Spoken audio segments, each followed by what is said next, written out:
Today I'm going to show you how I contour and highlight. Contour means to mold into a specific shape. Its purpose is to create shadows to make parts of the face recede. In contrast, highlight means to emphasize. It's used to make certain areas stand out on the face. This tutorial will show you how I shape my face to enhance my bone structure. The face has natural shadows or contours, but applying only foundation can take them away. This adds dimension back to the face, so let's get started. You'll need a peach corrector, a concealer a few shades lighter than your foundation, a yellow tinted or translucent powder, a matte bronzer with neutral undertones, blush, and a highlighting powder or cream. First, apply a color corrector to any darkness under the eyes. Highlighting without concealing dark circles first will create a gray shadow under the eyes and reverse the purpose of highlighting. With the light concealer, apply on the center of the forehead, under the eyes, bridge of the nose, cupid's bow, and chin. For under the eyes, apply in an upside down triangle. This is more effective than only applying right under the eye. It gives you a more awake appearance and instantly lifts the face.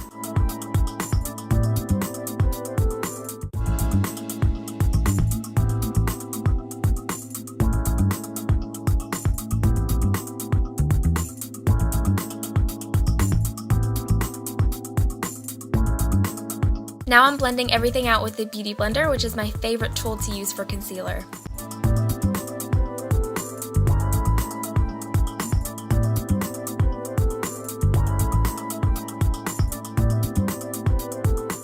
Next, take a yellow tinted powder to set the concealer. I'm packing it on heavily and then brushing off the excess. This powder prevents creasing and makes the concealer color a more natural highlight, so it's not as stark as it was when we first applied it. Recap. You want to highlight the center of the forehead, under the eyes, bridge of the nose, cupid's bow, and chin. Here's the concealer before and after setting it with a powder. You can see what a difference it makes to set it and how it looks more natural now.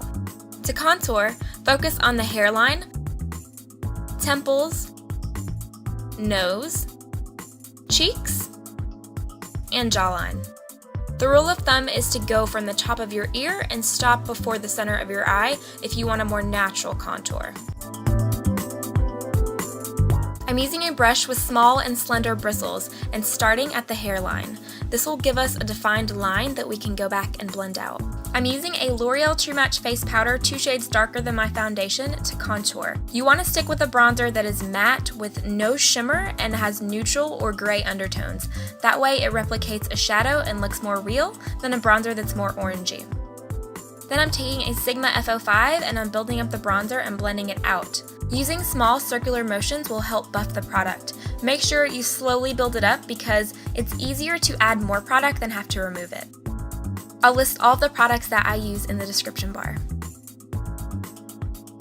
For the nose, contour where you want areas to recede. For me, I'm going down each side and then right under the tip of the nose. The temples are very important and most people skip this step, but it brings in the face color and makes it look more realistic.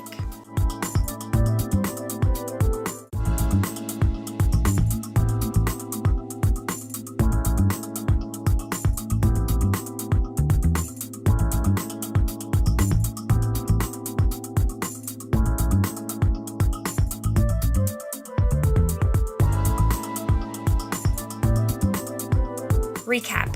Contour the hairline, temples, cheeks, nose, and jawline.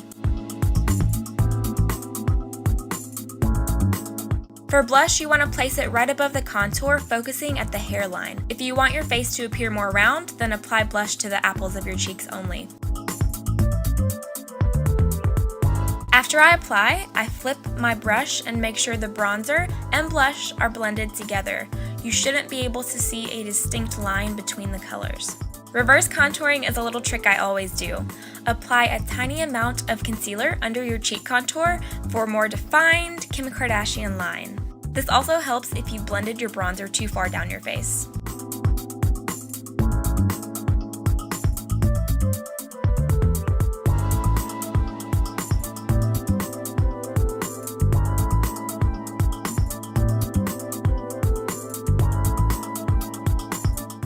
powder or cream highlight, place above the eyebrow, cheekbones, nose, and Cupid's bow. The most important place is your cheekbones. You want to cup the eye, and this will give you that celebrity glow and you'll look angelic.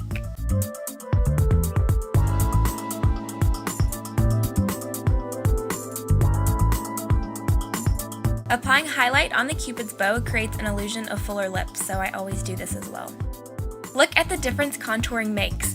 It gives natural or dramatic dimension to the face depending on your preference. I hope you enjoyed this and learned something. Make sure to thumbs up this video for more tutorials and hit the subscribe button if you haven't. Send me your pics if you decide to try it out, and good luck!